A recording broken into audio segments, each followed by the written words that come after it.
경제적난에 처한 여러 개발도상국들은 해외 원조 없이는 그들에게 필요한 투자를 하지 못할 수도 있다고 합니다.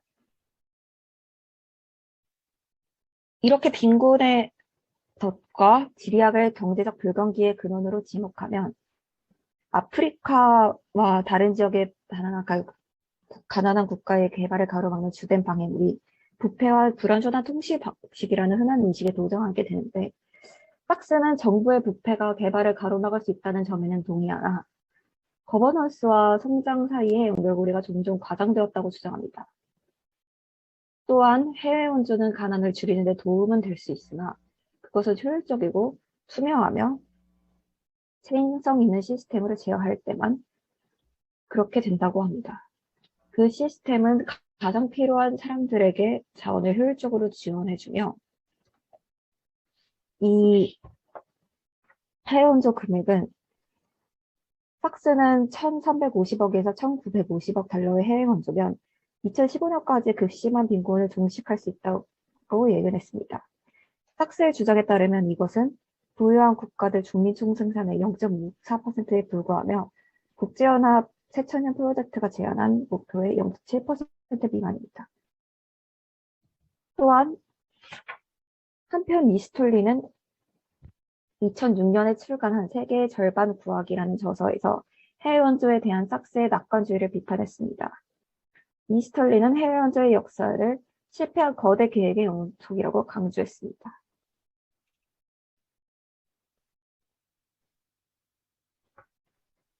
그의 주장에 따르면 해외 원조는 성장을 촉진하는 데 실패했을 뿐만 아니라 가난한 국가의 의존성과 부패를 키웠다고 주장합니다. 이에 대해 이스털리는 1982년부터 카메론 대통령이었던 폴 비어가 자국에서 받은 해외 원조 계획을 41%를 착복했음을 예로 들었습니다. 또한 얼마나 많은 원조액이 운영비로 사용되는지를 강조했는데 일부 사례에서 원조기관들은 원조 프로젝트에 사용하는 비용보다 더 많은 돈을 직원 급여나 운송비 같은 간접비로 소모한 바 있습니다. 또한 이런 정부에서 아래로 이루어지는 위에서 아래로 이루어지는 원조로는 경제 개발과 사회적 개발을 촉발할 수 없다고 이것은 담요닦기식 해결책에 불과하다고 주장합니다. 하지만 아마르티아세는 이스털리의 접근이 과장된 경우가 많으며 해외 원조에 근질하지 않은 효과들을 무시한다고 비판했습니다. 또한 통계적 익스가성이 확실한 인과적 설명을 제공하지 않았다고 합니다.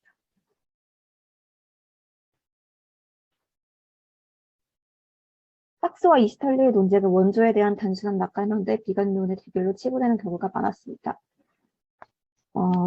그리고 이들은 대원조의 실패를 설명하면서 사려있고 혼합된 재원을 내놓습니다. 이들은 양쪽 다 해외 원조는 어떻게 해서 효과를 보이는가? 라는 질문의 부축입니다. 이 질문은 해외 원조의 조직을 살피고 개선하려는 여러 학자와 실무자들에게서 계속 제기되어 온 질문입니다. 한 가지에는 매사추세츠 공과대학의 압둘 라디프 제이빌 빈곤행동연구소인데요. 가난한 경제학, 국제적 빈곤과 싸우는 방법의 급진적 제고의 공저자인 여러 자매기관에서 일하는 경제학자인 에스테르 디플로와 이비지트 베너지는 이런 무작위 비구 연구를 선구적으로 활용해 왔습니다. 무작위 비구 연구는 치료로서 개발 개입을 수행하고 개입을 받지 못하는 비슷한 사람들을 통제 집단 대조군으로 삼아 비교함으로써 경제학자들로 하여금 그 개입의 특정 효과를 측정하게 할 수 있게 해줍니다. 또한 점점 더 많은 개발 경제학자가 개발도상국에서 보건, 교육, 농업, 소액 금융, 가족계획, 기타 개발의 다른 측면들과 관계된 여러 계획을 평가하기 위해 수천 건의 무작위 비교 연구를 시작하고 있습니다. 이런 미작위 비교 연구는 비록 의료 연구로서 한계가 있긴 하지만 개발 분야 연구자들과 정책 입안자들에게 불완전 하나마 유용한 도구를 제공합니다. 하겠습니다. 지금까지 연진님이 해외 연주에 대한 제프리 삭스의 낙관론과 윌리엄 이스털리의 비판에 대해 소개해드렸는데요. 지금부터는 그렇다면 효과적인 국제 원조를 위해서는 어떠한 전략이 필요한지에 대해 말씀드리겠습니다. 이 책에서 소개하는 전략은 동반 접근입니다. 동반 접근은 개발도상국의 공적인 그리고 사적인 파트너들이 오랜 기간에 걸쳐 생활을 개선하고 서비스를 전달할 능력이 생길 때까지 개발도상국이 가난한 사람들을 지원해주는 것을 말합니다. 이렇게 말씀드리면 잘 와닿지 않을 것 같은데 결국 대상국이 스스로 자립할 수 있도록 시스템적인 개선을 돕는 방식을 말합니다. 뒷부분에서 차차 예시를 통해 이해해 보도록 하겠습니다. 이 동반 접근에는 8가지 원칙이 있습니다. 지금부터 한 가지씩 살펴보겠습니다. 첫 번째는 가난한 사람들이 그들의 이해관계를 대변한다고 여기는 기관들을 지원하는 것입니다. 예를 들어 원조를 받을 해당 지역의 주민들은 지금까지 자신의 지역에서 어떤 프로젝트가 성공했고 실패했는지를 알고 있을 것이고 어떠한 국내 기관들이 협력하는 것이 가장 적절한지 외부인에 비해 잘 알고 있으므로 이들의 의견을 귀 기울이는 것은 큰 도움이 됩니다. 두 번째는 제 기능을 수행하는 공공기관의 재정을 지원하는 것입니다. 비정부기관의 재정을 지원할 경우 공공기관의 자원과 인력이 비정부기관으로 유출될 가능성이 있습니다. 또한 지속가능한 대규모의 개발을 위해서는 정부의 협력이 필요한 경우가 많고 만약 해당 국가의 정부가 부패해서 믿을 수 없다면 그 정부가 능력을 쌓고 부패를 청산할 수 있도록 책임성과 투명성 있는 개발 시스템을 지원해야 합니다. 세 번째는 일자리가 성공의 기준을 창출하도록 하는 것입니다. 해당 지역의 일자리를 창출하고 지역 파트너에게 사업 능력을 이전하는 것은 개인과 가족에게도 긍정적인 영향을 끼치지만 지역 경제가 활성화되어 국세 기반을 강화해 공공보건 시스템에도 도움이 됩니다. 네 번째는 지역 물건을 사고 지역 사람을 고용하는 것입니다.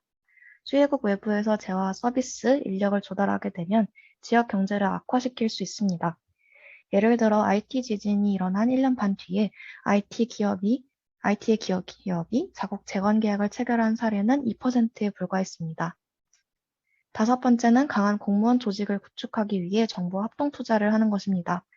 공적 부문의 노동력 개발을 효과적으로 실행하기 위해 투명한 고용과 에코시스템을 구축해야 합니다.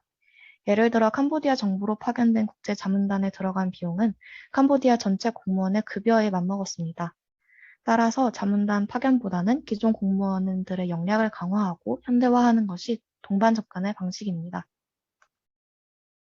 여섯 번째는 가난한 사람들에게 재정을 지원하는 정부와 함께 일하는 것입니다.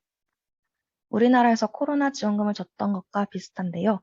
이러한 현금 지원은 재화와 서비스에 대한 수요를 높여 지역 경제를 활성화합니다.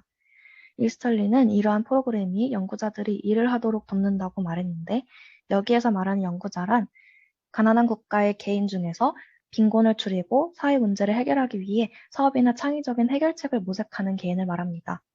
이러한 사례로는 남아프리카의 현금 지원과 멕시코의 조건부 현금 지원 프로그램이 있었습니다.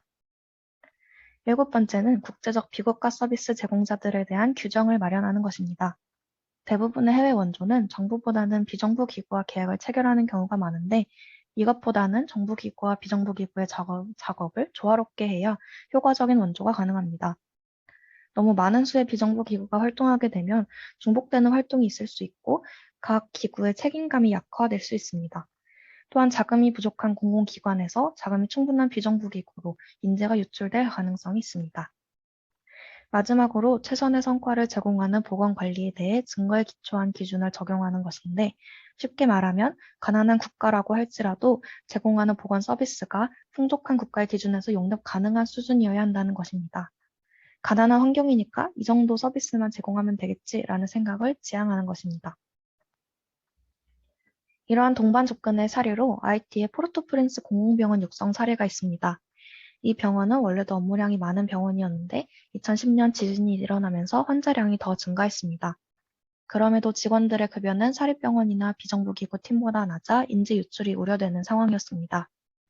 적십자는 병원 직원들의 급여를 지원하기로 하였는데 현대적인 출퇴근 및 작업시간 기록 시스템이 없어 투명한 급여 지원이 어려운 상황이었습니다.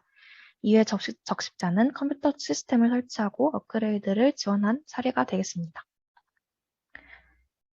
지금까지 말씀드린 전략적 지원뿐 아니라 원조의 양적인 증가도 필요합니다. 국제 원조에 필요한 액수와 실제 제공되는 액수의 차이는 연간 400억에서 520억 달러에 달합니다. 이는 미국이 아프가니스탄 전쟁에 연간 들이는 액수의 40%이고 2008년과 2009년 사이 부실은행 긴급 구제액의 5% 미만입니다. 이러한 국제 원조 비용의 증가를 위해서는 국민들의 동의가 필요한데요. 미국 해외 원조액에 대한 국민 인식과 현실을 비교한 그래프입니다. 미국인들이 자국 정부가 해외 원조에 사용한다고 믿는 금액은 8,400억 달러나 되지만 국민들이 해외 원조에 사용해야 한다고 생각하는 금액은 3,360억 달러였고 국제연합 결의안에 따른 목표는 916억 달러였고 미국 정부가 실제로 사용하는 액수는 300에서 400억 달러에 불과했습니다. 국민의 기대에 한참 못 미칠 뿐더러 국제연합 결의안에도 미치지 못하는 수준입니다. 이는 해외 원조액 증액의 근거 자료로 사용될 수 있을 것입니다. 이 책은 미국에서 집필된 책이다 보니 미국의 사례 위주로 나와 있는데요. 한국은 어떨지 궁금해서 자료를 한번 찾아봤습니다. DAC에서 발표한 자료에 따르면 2021년도 우리나라 ODA 지원 실적은 전년 대비 6.1억 불 증가한 28.6억 불입니다. 29개 회원국 중에서 규모로는 15위 정도가 되지만 국민 총소득 대비 ODA 비율은 회원국 평균인 0.33%의 반절에 못 미치는 0.16%입니다. 아래 그래프를 보시면 다른 주요국들에 비해 훨씬 적은 비율임을 알 수 있습니다. 한국의 공적개발 원조에 대한 국민 인식은 어떨까요? 2021년 12월 발표된 ODA 국민인식 조사에 따르면 ODA 제공에 찬성하는 비율은 76%로 2019년에 비해서는 약간 감소하였습니다. ODA에 찬성하는 가장 흔한 이유는 과거에 우리나라도 외국의 원조 혜택을 입었기 때문이었고 반대하는 가장 흔한 이유는 우리나라가 아직 원조를 제공할 만큼 부유하지 않다고 생각하기 때문이었습니다. 실제로 우리나라가 ODA에 어느 정도 금액을 사용한다고 생각하는지에 대한 인식조사는 아쉽게 국내에선 진행되지 않았지만 이렇게 설문지에서 우리나라가 ODA에 사용하는 금액을 알려준 뒤에 진행한 의견조사에서는 응답자의 66.3%가 적당하다고 생각하였고 14.2%가 확대, 19.4%가 축소해야 한다고 생각하였습니다. 그리고 ODA 효과에 대한 인식은 2019년 대비 조금씩 부정적으로 변화한 경향이 있었습니다. 다수의 응답자가 정부의 공적 개발 원조에 관련한 정보를 접촉한 경험이 없다고 하였고 접촉하였다면 그 경로는 76.4%가 TV, 52.6%가 인터넷이었습니다. 네, 여기까지는 해외 원조의 양적인 증가에 대해 말씀드렸는데 결론적으로는 해외 원조의 양적인, 질적인 증가가 모두 필요합니다. 개발도상국 정부에서도 국제보건 프로그램이 거시적이며 장기 지속되고 있음을 체감하고 보건관리 지출액을 늘리고 있는데요. 2001년 아부자 선언에서 아프리카 국가들이 정부 의료 지출을 총 지출의 15%로 늘리겠다고 약속하였는데 2011년 27개 아프리카 연합 국가에서 보건 예산을 증액하는 데 성공했고 2개국이 아부자 목표를 달성하였습니다. 그러나 재정난에 처한 가난한 정부 부처가 달성할 수 있는 목표에는 한계가 있습니다. 단적인 예로 하버드 대학 소속 병원 한 곳의 예산이 IT 정부의 전체 예산보다 훨씬 많습니다. 2010년 지진에서 몇몇 국제보건 비정부기구는 IT 보건부 전체 예산의 2배 이상을 모금했습니다. 따라서 개발도상국 스스로의 노력에 더불어 충분한 양의 그리고 적절한 전략을 취한 해외 원조가 필요하겠습니다. 네, 참고 자료는 다음과 같습니다. 그리고 여기까지가 저희가 준비한 내용입니다. 질문이나 의견이 있으시면 받도록 하겠습니다.